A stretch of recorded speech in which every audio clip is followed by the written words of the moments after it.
Judge Thomas Ellis sat at the bench, his gavel resting before him. The air in the courtroom was thick with tension. The defendant, Dr. Maya Lawson, stood tall, her hands clasped together as she addressed the court. She was calm, composed, yet there was a fire in her eyes that conveyed something more than just defense. It was a quiet, unyielding strength.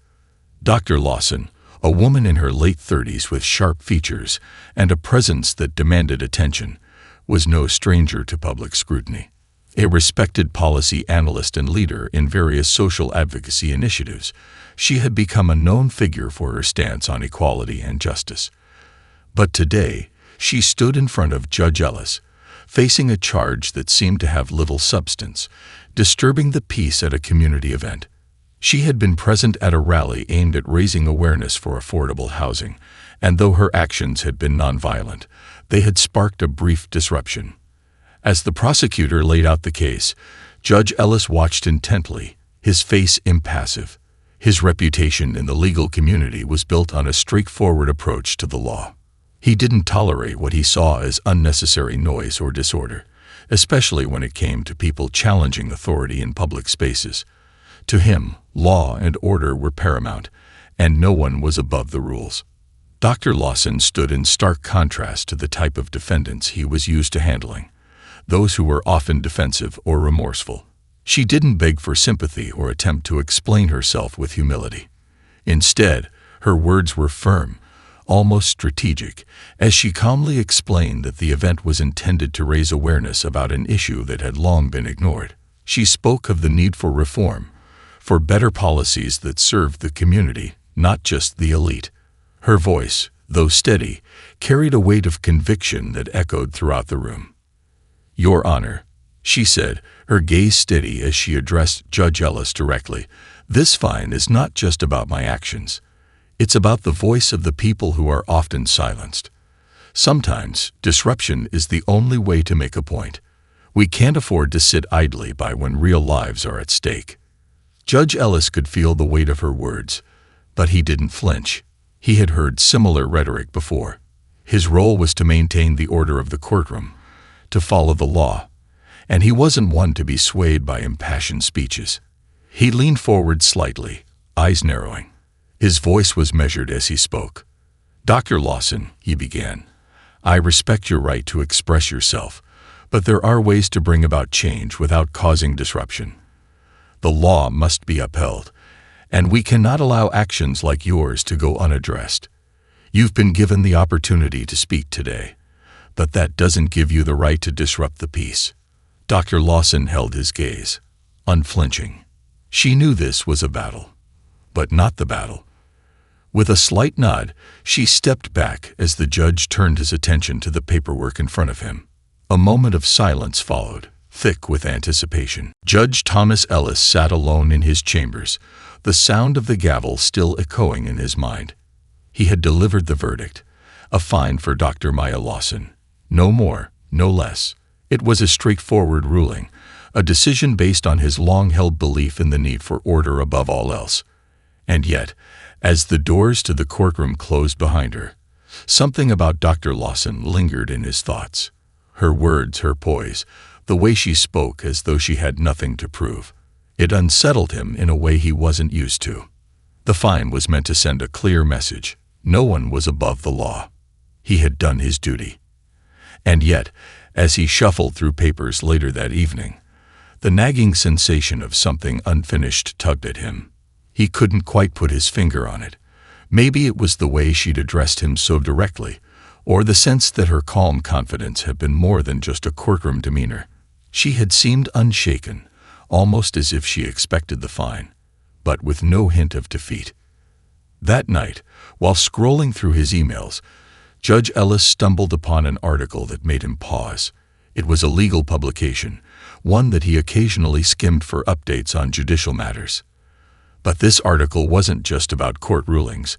It was about Dr. Maya Lawson. The headline caught his eye.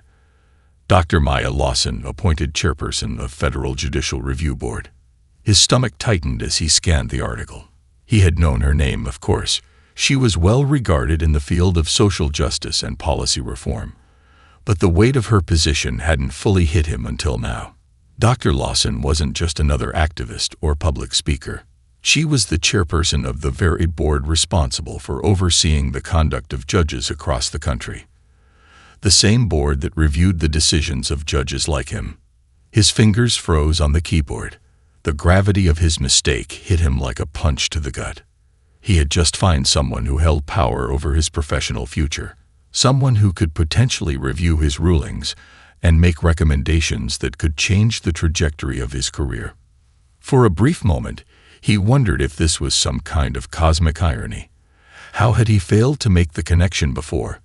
How had he not recognized her name, or even considered the possibility that this woman could be someone of such importance? He clicked through to her profile, reading about her credentials, her academic achievements, her history of groundbreaking work in policy reform, her reputation as a voice for fairness within the judicial system. He learned that her position wasn't just ceremonial, it was powerful, with the authority to influence the very system he had dedicated his life to upholding. Suddenly, the fine he had imposed on Dr. Lawson felt like a reckless decision. He wondered how she had felt, standing before him, knowing that the person making the judgment could not see her for who she truly was.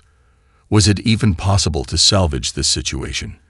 He wasn't sure, but one thing was clear. This wasn't a simple courtroom matter anymore. It was a crossroads. Judge Ellis sat at his desk long into the night, the glow of the desk lamp illuminating the stacks of case files around him. But his mind was no longer on the papers before him. Dr. Maya Lawson's image kept resurfacing. Her calm, unwavering presence in the courtroom, the way she had spoken. There was something more to her than he had initially understood. Her words echoed in his mind. Disruption is sometimes the only way to make a point. He had dismissed them as idealistic at the time, but now, those words seemed almost prophetic. He couldn't escape the nagging thought that he had just found someone who was far more influential than he had realized. Dr. Lawson wasn't just a community leader. She was a force within the judicial system, holding the kind of power he couldn't ignore. He found himself staring at the glowing screen, scrolling through article after article, delving deeper into her past. Her credentials were impeccable, her influence vast, but it was her role as the chairperson of the Federal Judicial Review Board that left him feeling a deep sense of unease. Ellis knew how important that board was. It had the power to review a judge's conduct, to recommend disciplinary action, or even removal from the bench. Judges were held accountable, but not often enough in his opinion. His own peers had often spoken in hushed tones about the board's authority.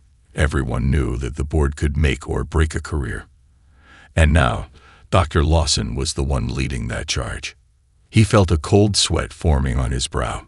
He had just sentenced someone who not only held a seat of immense power, but also had the ear of those who could scrutinize every decision he made. Could his ruling now be scrutinized? Could she, of all people, use her position to have him evaluated, perhaps even removed from his position? The realization that he had acted without knowing the full scope of his actions left him feeling vulnerable for the first time in years. What unsettled him more than the possibility of repercussions, though, was the fact that he didn't even recognize the significance of her role until it was too late. For someone so entrenched in the world of law and order, for someone who prided himself on knowing the players in his field, this was a damning oversight. How had he missed it? The question gnawed at him, each new piece of information about Dr. Lawson intensifying the discomfort in his gut. As his mind raced through the details of the case, he couldn't shake the thought. What if he had misjudged her entirely? Was there more to her actions than simple defiance? Had he, in his strict adherence to procedure, overlooked the very thing he was meant to protect, justice? The next day, he sat in his courtroom, absent-mindedly reviewing the next case on his docket. His gaze kept drifting to the empty chair across from him, where Dr. Lawson had stood just days earlier. Would she have seen the fine as just another bureaucratic step, or was this a challenge she would rise to, given the influence she wielded? The thought of facing her again, of having to confront his own failure to recognize her position, made his palms sweat. Judge Ellis couldn't help but wonder if this encounter, this simple courtroom exchange, was about to become much more complicated than he had ever anticipated. A few weeks after the courtroom session, the local law association hosted an annual gala at a downtown hotel. It was a prestigious event, gathering legal professionals, judges, and policy experts from across the region. Judge Ellis had attended many of these in the past, using them as opportunities to network and stay informed on the latest developments in the field. But tonight, there was something different in the air. As he walked into the lavish ballroom, his gaze immediately shifted to Dr. Maya Lawson. She was standing across the room, engaged in conversation with a few prominent figures from the legal community. Her confidence was unmistakable, the way she held herself, effortlessly commanding attention without raising her voice. She seemed to glide through the crowd, her poised demeanor almost out of place in the swirl of lively chatter and clinking glasses.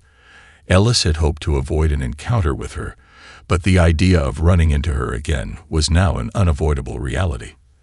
As the night wore on, fate seemed to have a different plan for him. He found himself alone at the bar, nursing a glass of whiskey, when he heard a calm, familiar voice beside him. "Judge Ellis," Dr. Lawson said, her tone polite but carrying an edge of familiarity. She wasn't surprised to see him, and the lack of tension in her voice made him wonder if she had already put the courtroom episode behind her. "Dr. Lawson," he replied, turning slightly in his seat. His voice was tight, betraying the awkwardness he felt. "It's good to see you." They both stood there for a moment, the space between them uncomfortably silent. The noise of the gala continued around them, but it felt as though time had slowed. Ellis knew he had to say something to acknowledge the strained dynamic between them, but what could he say? He had found her, and now here they were, in the same room, the weight of that decision still hanging in the air. Dr. Lawson broke the silence first, her voice light but measured.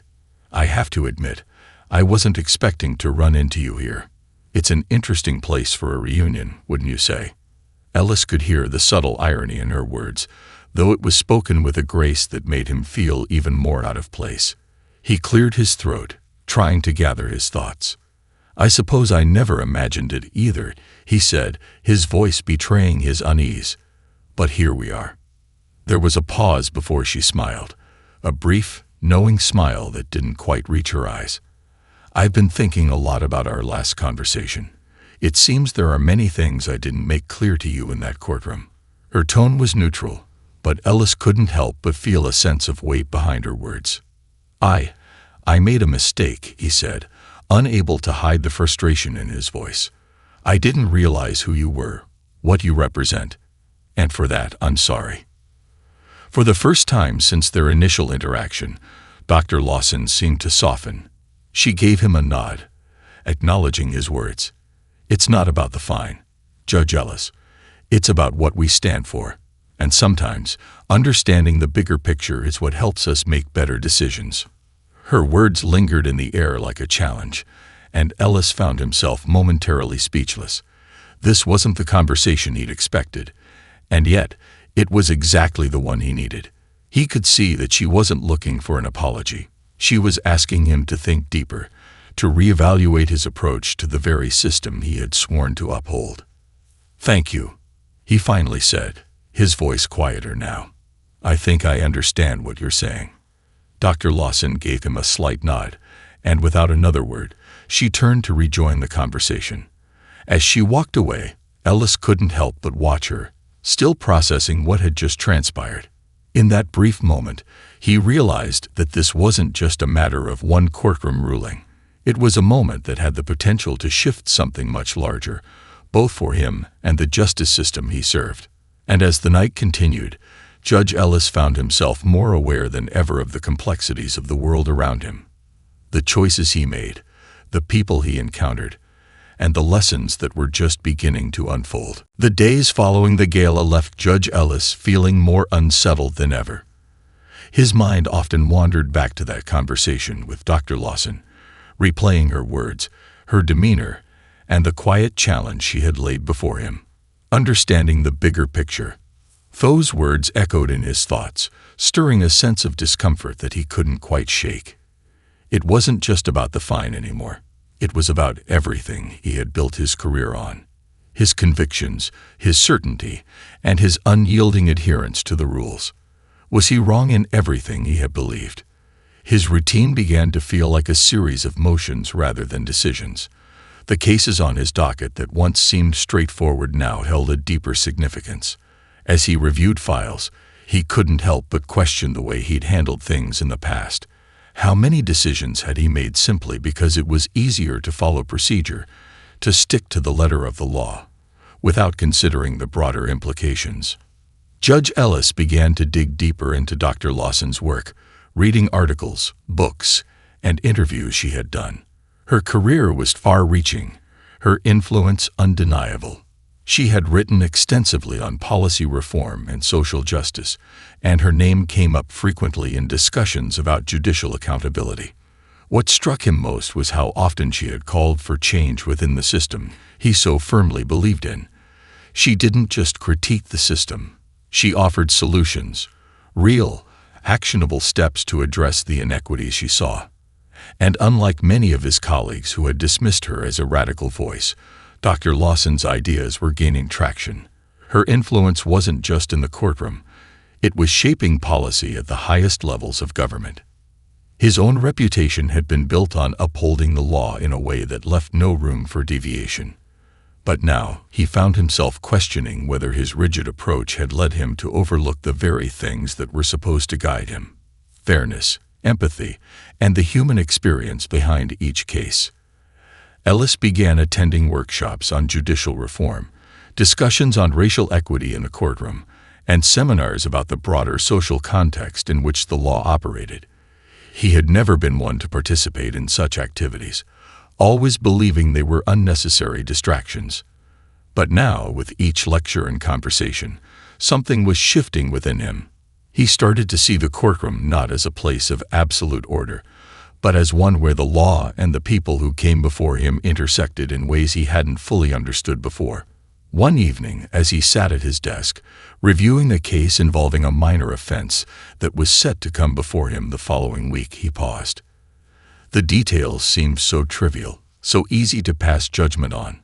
But as he looked over the file, he couldn't help but think of Dr. Lawson's words. Could he apply the same rigid standards to this person as he had to countless others before? Or was there a more nuanced path he could take, one that considered the full scope of a person's life and circumstances?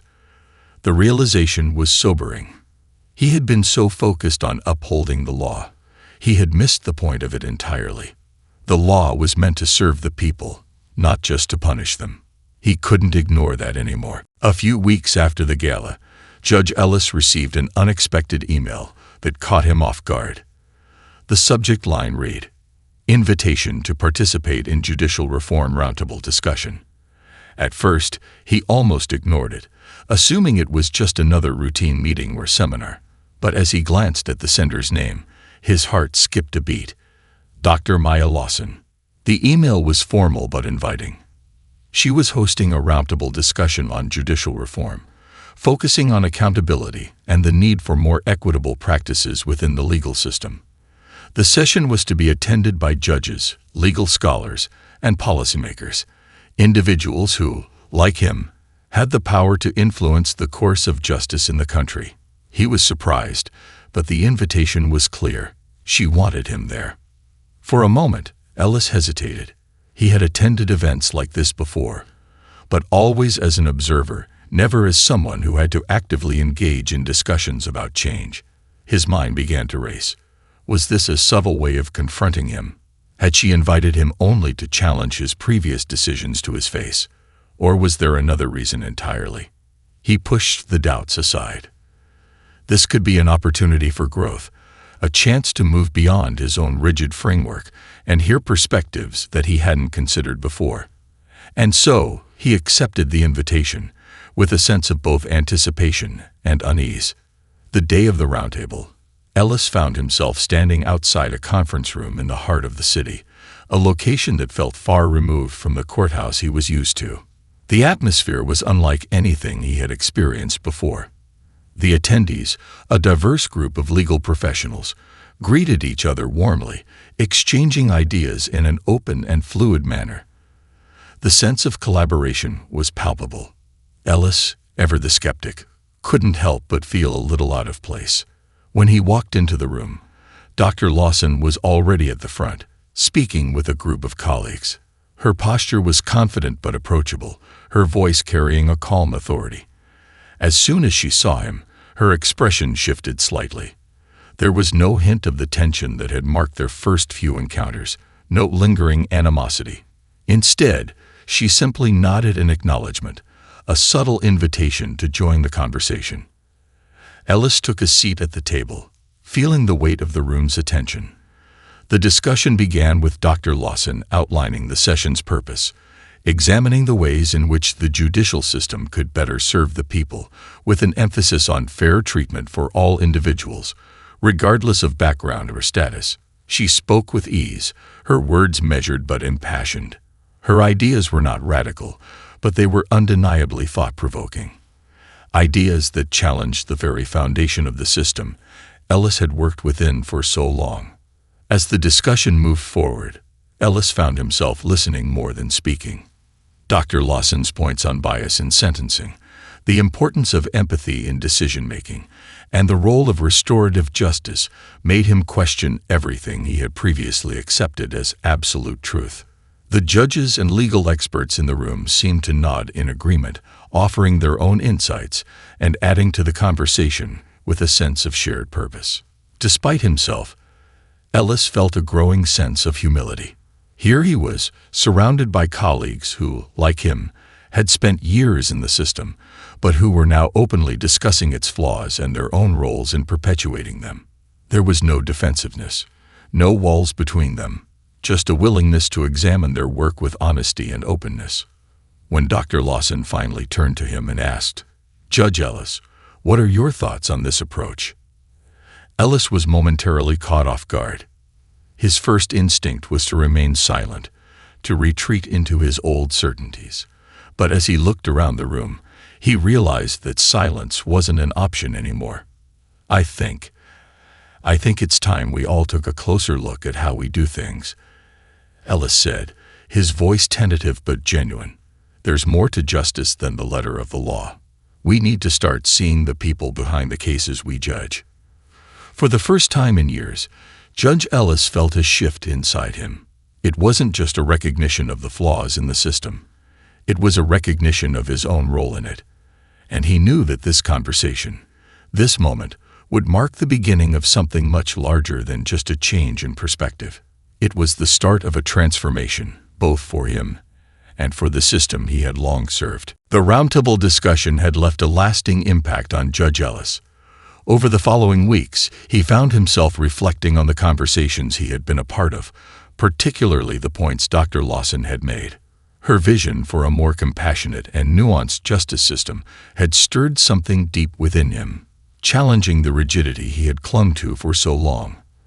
For the first time, Ellis was forced to confront the reality that his perception of justice might have been incomplete. It wasn't just about laws, statutes, and precedents. It was about people, their lives, their struggles, and the context in which they found themselves. As the days passed, he began noticing the subtle ways in which his previous decisions had failed to account for these factors. He thought back to the case he had reviewed just weeks earlier, where he had been prepared to hand down a standard sentence without considering the broader circumstances of the defendant's life. Now, the thought of ruling without fully understanding the human side of the story felt like an oversight he could no longer justify. Ellis spent hours reading up on restorative justice, learning about its principles and how it could be applied within the framework of the law. He sought out colleagues who had worked on reform initiatives, listening to their experiences and insights. Some were skeptical, others enthusiastic, but all of them spoke with a passion that he couldn't ignore. He began attending community meetings where people discussed their grievances with the justice system, and for the first time in his career, he truly listened, no longer just hearing their words, but understanding their pain, their frustrations, their hopes. It was a humbling process, As he began to reframe his approach, Ellis discovered that the line between the law and empathy wasn't as distant as he had once believed. The two could coexist. He could still be a judge who upheld the law, but he could also be a judge who considered the people standing before him as more than just defendants. They were human beings, each with their own story, their own struggles. It wasn't just about imposing punishment.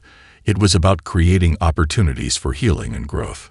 Despite the internal changes he was undergoing, Ellis still feared the consequences of his evolving beliefs. Would Dr. Lawson and the others at the round table consider him too far gone, too set in his ways to be part of the movement for reform? Would his colleagues view him as weak, or worse, naive? But then, one afternoon, he received an email that made his heart skip a beat. It was from Dr. Lawson, and it wasn't an invitation or a casual message. This one was official, a request for his participation in a larger project within the Federal Judicial Review Board. The project would involve examining and proposing changes to current sentencing guidelines, with an emphasis on fairness and rehabilitation. The email ended with a simple line: "I believe your experience and the shift in your perspective could bring invaluable insights to this initiative." As he read the message, Ellis felt a mix of apprehension and excitement. Was this the opportunity he had been waiting for? A chance to not only support change, but to become part of it in a meaningful way. He had a decision to make, one that would require him to take everything he had learned and step into a larger role, one that might challenge him in ways he couldn't yet imagine. But for the first time in years, he felt ready. Ellis took a deep breath, his fingers hovering over the keyboard. His response was simple, but it came from a place of genuine conviction. "I accept. Let's work together to create a system that serves everyone." As he hit send, a new chapter of his career and his life began. It was no longer just about judging cases. It was about reshaping the very system he had once taken for granted. Judge Ellis woke up the next morning feeling a sense of purpose he hadn't felt in years. The weight of the decision to accept Dr. Lawson's invitation was settling in, and as the day unfolded, he couldn't help but feel the gravity of what lay ahead. It wasn't just about joining another committee. It was about real, tangible change. For the first time, he realized that his position within the judicial system was more than just a title or a function. It was a platform, an opportunity to influence the very foundation of how justice was served. As the weeks passed, Ellis began to immerse himself in the work of the Federal Judicial Review Board, joining forces with Dr. Lawson and a group of forward-thinking legal professionals, activists, and scholars. They worked tirelessly, sifting through case studies, analyzing data, and discussing the ways in which sentencing, especially for nonviolent offenses, could be more rehabilitative and restorative rather than punitive. The discussions were not easy, and there were moments when Ellis felt the familiar tug of his old beliefs. He had spent so long enforcing the law without questioning it, and now he was forced to confront everything he had once held as unshakable truth. But through it all, Dr. Lawson's influence continued to resonate. She didn't force change. She guided it, gently but firmly, always emphasizing the importance of empathy and the need to see people as more than the worst mistakes they had made. She was a master at facilitating dialogue, ensuring that everyone at the table felt heard, respected, and valued. Slowly but surely, Ellis found himself beginning to embrace the new ideas, testing them against his own experience and knowledge. The team presented their findings to the rest of the judiciary, advocating for a shift in sentencing practices, the inclusion of restorative justice programs, and increased training for judges on implicit bias and social equity. It was an uphill battle, with many entrenched interests resistant to change, but they pushed forward with unwavering determination. And then, one fateful day, the board received a response from the highest levels of government. The proposal had been accepted. Ellis stood at the podium, reading the official statement, a mix of pride and disbelief washing over him. His work alongside Dr. Lawson had led to a moment of true change.